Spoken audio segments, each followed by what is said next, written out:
Tutti a tutti, and welcome to another edition of Italian America Long Island. My name is Dave Anthony Settedicati. Tonight we have the privilege of being with an excellent cook. Would you please welcome a very good friend of mine, Mrs. Betty Monteleone. Betty, I want to thank you for being on the show and sharing your wonderful recipes. So Betty, let's talk a little bit first about your Italian heritage. Okay. Both my parents are Italian. My father, his family came from Sicily. My mother's family came from Naples. And Ray always teases, my husband Ray always teases that I'm only half Italian because he only recognizes the Sicilian side. Because he's all Sicilian. Yes, that I remember that. And my father's family came from Monreale in Palermo, and my mother's side came from Abruzzo near Naples. And how did you learn to cook? Oh, well, my mother worked, so at a very early age she dragged me in the kitchen and said, you know, watch me, help me, and I started by prepping the food for her, and then I would start cooking, and then she would finish when she came home. And then it got to a point where when I was about 12 or 13, I was cooking the entire dinner. So when she came home and Dad was already home, we could sit down and eat. So now, your mother's style of cooking, she learned it from her grandmother or her mother? Her mother, however, I'm sorry, Grandma. She wasn't a very good cook. My mother is excellent, just a wonderful cook. She learned a lot from her mother-in-law, from my father's mother, who was, she could make mud taste delicious. I mean, she was wonderful. She had the gift. She really did. She really, really, truly did. And my mother learned so much from her. And then I was fortunate enough to learn from Ray's grandmother. She would come and stay with us for 2 or 3 months, usually in the spring or in the fall, and allow me to work. And she taught me how to cook all Ray's favorite dishes. So I had the blessing of having both of them teach me, so it was great. I know you do a lot of cooking to please your husband, cook, yeah. But if you're going to please yourself, what meal would you make? Probably spadina. I love spadina. Tell me more about the spadina that you like. What is that? Describe that for the audience. Well, they may not know. Ray's family uses veal. I use pork. Our daughter doesn't like veal, so I make it with pork tenderloin. And it's a stuffed veal roll. You pound the veal very, very thin, paper thin, and then you stuff it with cooked tomatoes and onions and breadcrumb that's been seasoned with onion and, garlic and oil and parsley, and you roll it all up, stick a toothpick in it, and you pour all the remaining sauce and tomatoes and onions on top of it and put it in the oven. And it's just one of my favorites. I really love it. Yeah, So she's absolutely correct. What are you going to be making for us on today's show? I'm making Italian stuffed peppers and pasta with pizzetta, pasta with peas. Okay, wonderful. Well, Betty, I want to thank you. I'm looking forward to this wonderful meal. And I want to thank you once again for being on the show. Oh, it's a pleasure. Thank you so much, Dave. Love you, sweetheart. Hi, I'm Elizabeth Betty Monteleone, and I'm going to be making Italian stuffed peppers for you today. So the first thing we're going to do is I've added a little bit of olive oil to my pot, and we're going to sweat some onions that I've already diced up.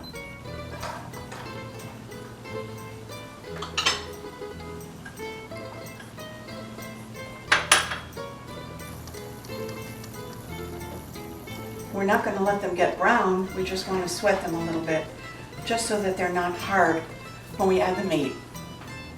They'll be nice and soft. That should take just a few minutes. In the recipe, it calls for sauce, which I have made my own Italian sauce, but you can use any type you like.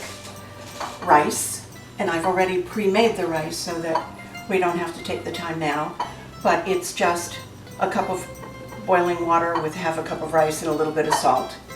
And then I have the 4 peppers that I'm going to make. and they're washed. And then what I can do while I'm waiting here is I can start cleaning them out.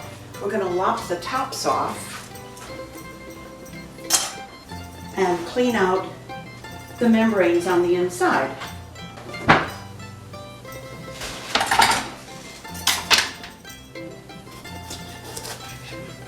And again, this is easy peasy. It's a simple recipe, not very much time consuming, and usually delicious. So it's something that is nice and easy for you to make for your family. You know, clean the inside out of all the seeds. And I'm going to let this dry on a paper towel.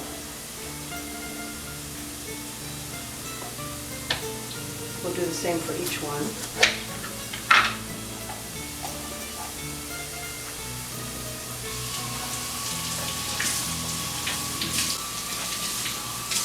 Peppers are nicely cleaned. I put them here to dry.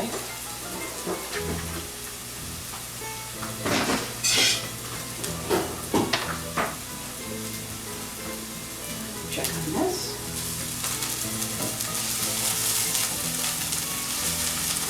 Love the aroma. Nothing like sauteing onions.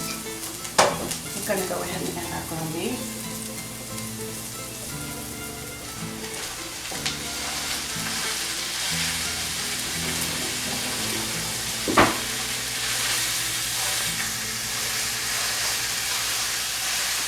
And what you want to do is combine the onions with the ground beef,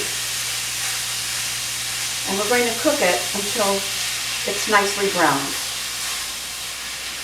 I'm going to add some salt and pepper as well.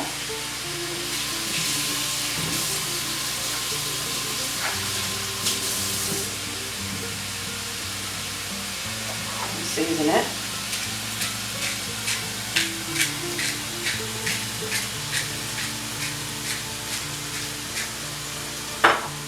I usually like to layer my seasonings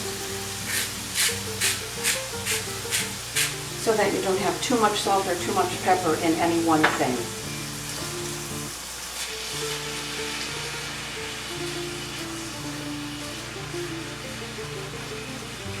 I can get the temperature up a little bit more on this.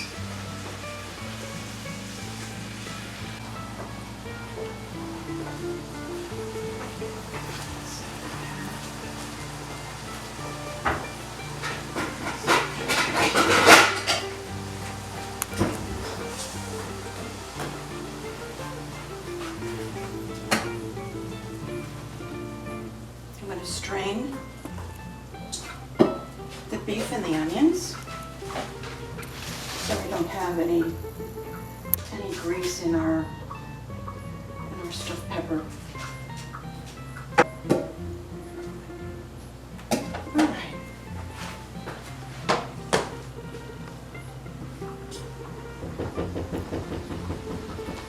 I'm going to add our sauce. And this is just by eye. You can add as much or as little as you like. I'll probably end up using most of this. With it.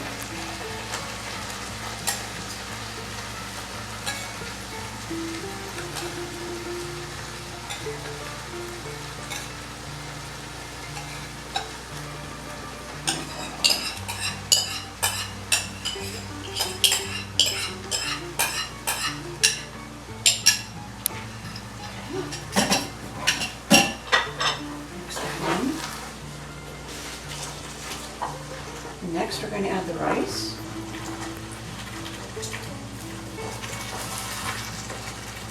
Notice that once my burners get hot, they get hot very quickly. They stay hot.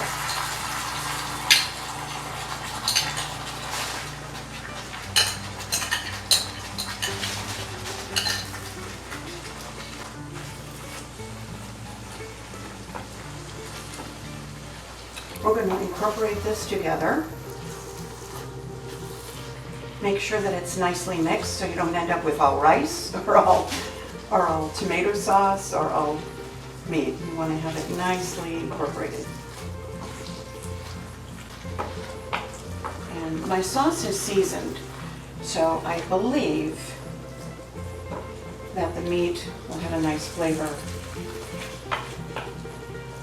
I don't believe I need to add more salt and pepper to it. And I'm just going to put a lid on it and let it simmer for just a few moments so that the rice and the sauce and the ground beef all meld together. It'll give it a better flavor.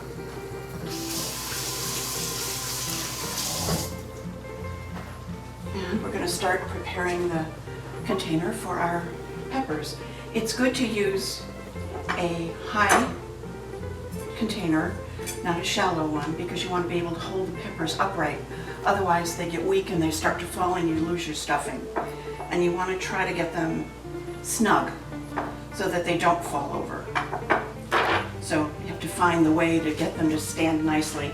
And then I add just a little bit of water in the bottom so that they don't stick. That's good.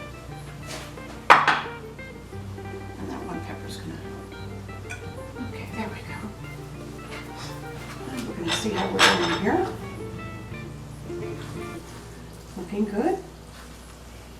Our flavors are melding here.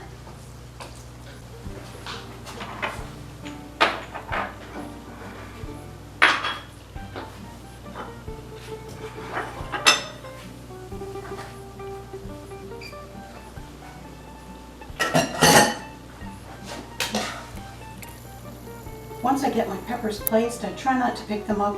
It's easier to bring them to the liquid, the stuffing, but then you have to rearrange them, and then if they fall over in the meantime, then you've got stuffing all over the bottom of your bowl. So through experience, I've learned that this is probably the easiest way.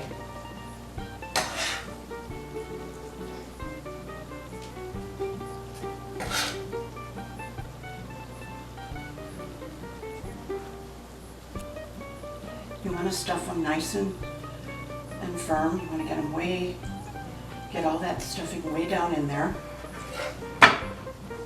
You don't want to pick up a pepper and have it half stuffed.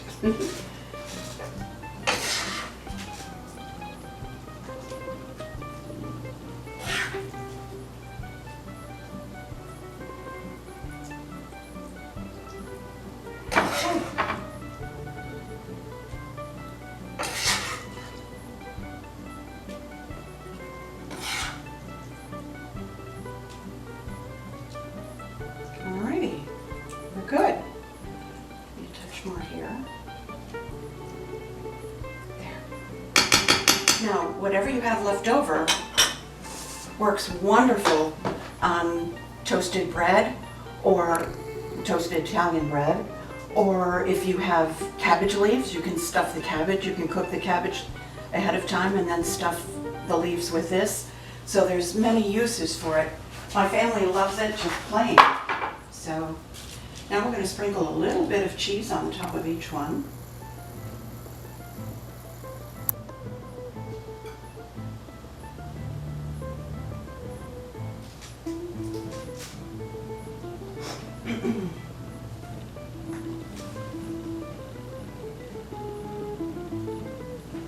And just a few little dabs of mozzarella, just to make it look pretty when it melts.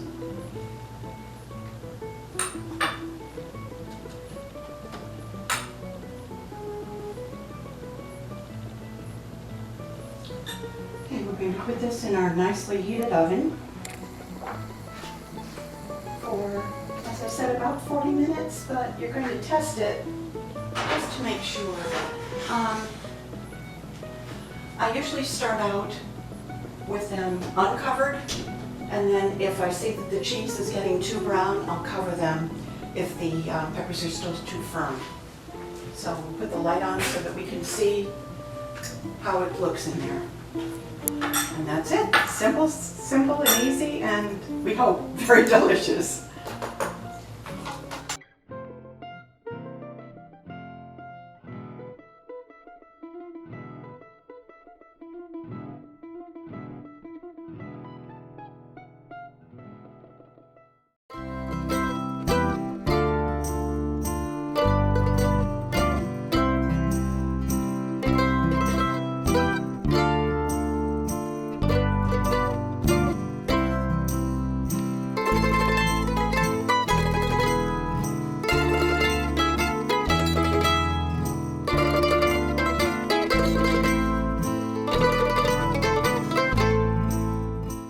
So Betty, tell me about your sauce. Do you make it in a large batch or a small batch? And I make it in a large batch because my children go through it like crazy, so I have to make a lot of it and freeze it. Okay. Many times, I'm fortunate enough that they'll all come over and we'll do it together.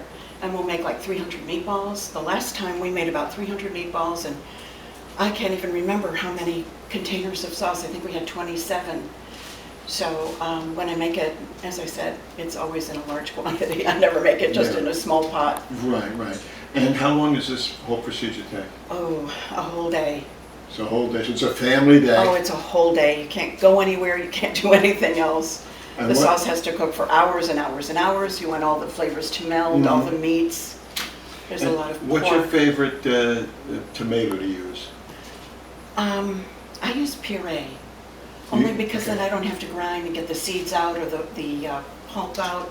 It's already done for you. Otherwise, you have to either put it in a blender or use a food mill. This way, I can just open the can and put it right in. So, and I think it gives it a really nice thick consistency, and I prefer really thick sauce. You do? I don't like a runny sauce. Now, do you prefer sweet sauce or something that's a little more dry? More sweet, I think.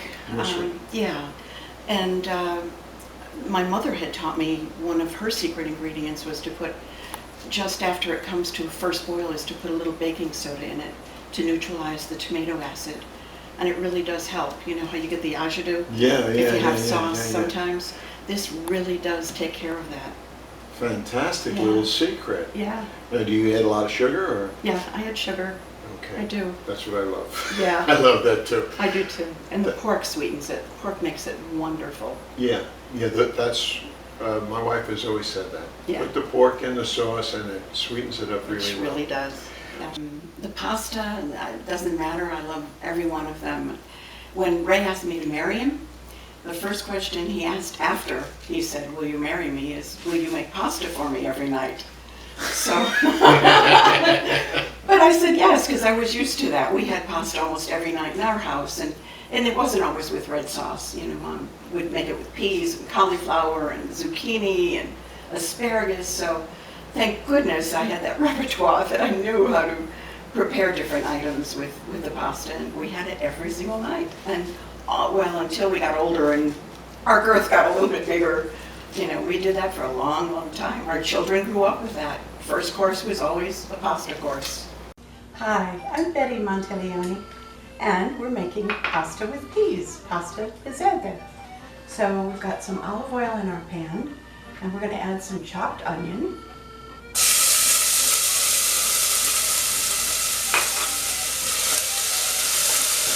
And we're going to sweat them, not necessarily caramelize them, but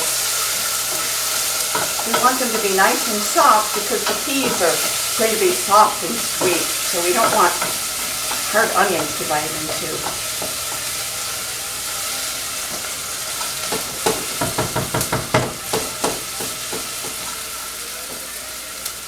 And today we're going to be using Lesueur peas. I like them because they're nice and sweet. They're succulent. I think they make a wonderful, wonderful pasta dish. Just a few more seconds on this.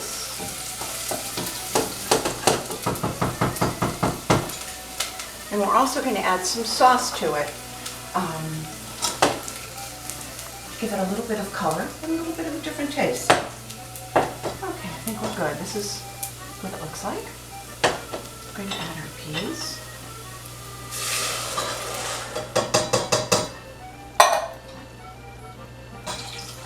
This is such a quick, easy dish. You can do it in no time at all. Again, if you're coming home from work, you're rushing around and you need some way to throw something on the table for your family, perfect way to do it. Okay, we're going to add a little bit of sugar because we're going to sweeten it a bit.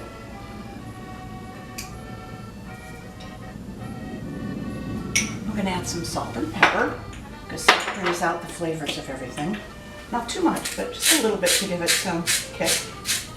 And a little bit of pepper. Okay.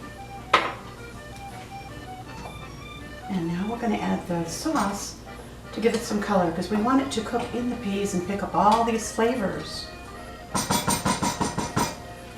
So I'm going to add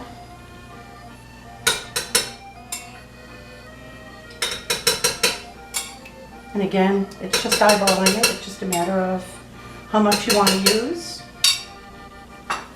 There's no right or wrong. Maybe a tad more.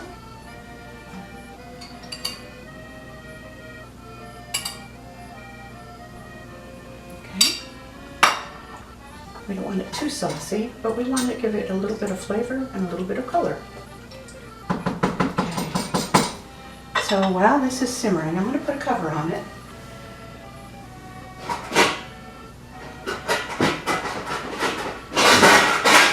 If I pick the right cover, it's a miracle.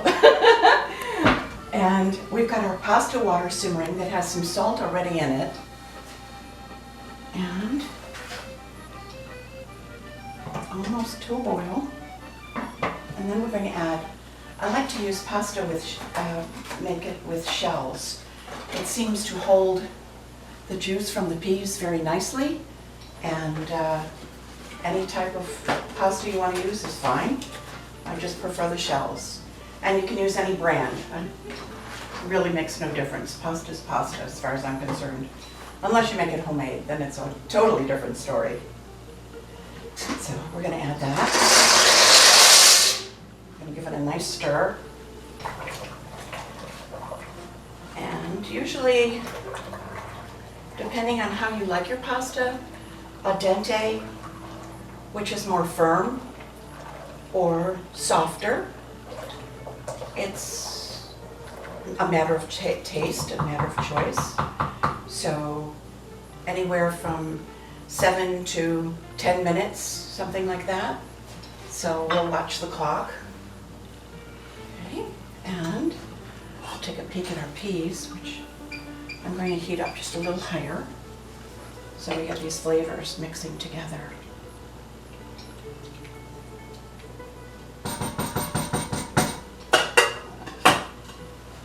Doing good. I told you, quick and easy, and this is it. When the pasta is ready, drain it, pour the peas on top, add some Romano or Parmesan, or whatever cheese you prefer, over the top, and you have a wonderful, quick meal. I'm going to give this a little taste, see where we are in the cooking process. Feels almost right, but we've got people that like it more al dente and others that like it a little more cooked, so we're going to try to find the happy medium.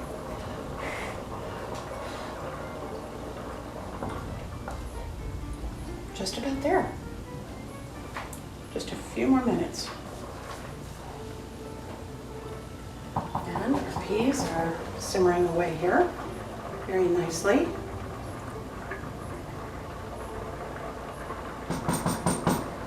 Okay.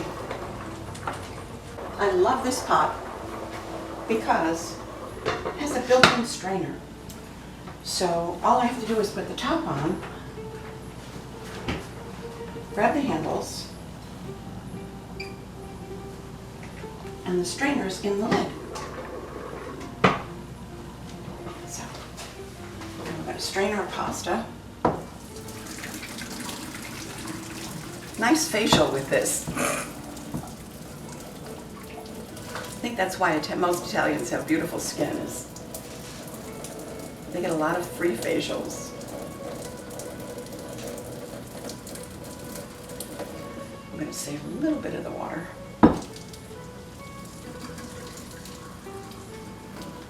Okay, I think that's good.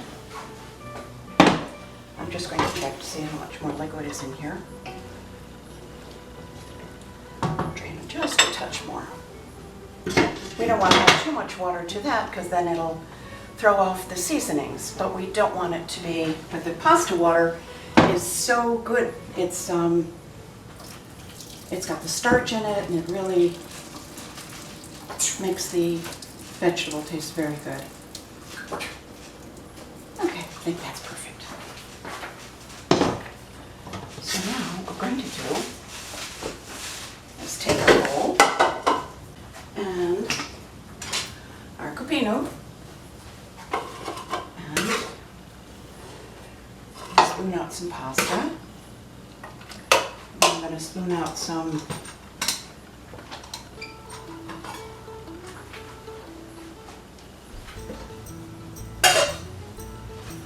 some of the peas.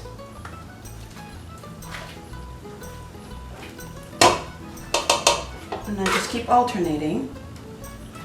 Of course, we'll mix it all at the end, but at least now we've got some layers of flavor.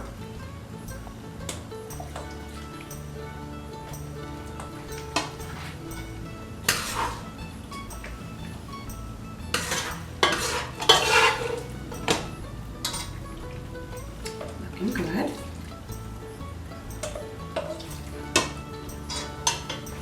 Some garlic bread. Ah, perfection. Nice and golden, just what we were going for. Okay. There we are. Let's see if we can find a burner that's not too hot. And we're just about ready to plate everything.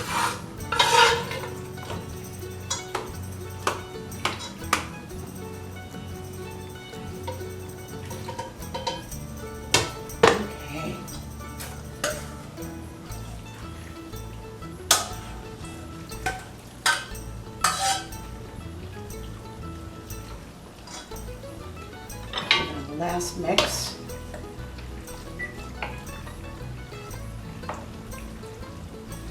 Now we're going to take some of our grated Italian cheese and sprinkle some on the top.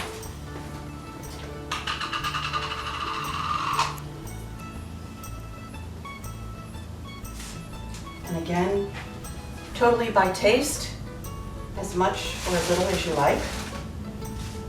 And we have pasta pezzente. Our dinner consists tonight of the pasta with peas, Italian stuffed peppers, we have garlic bread, and we have,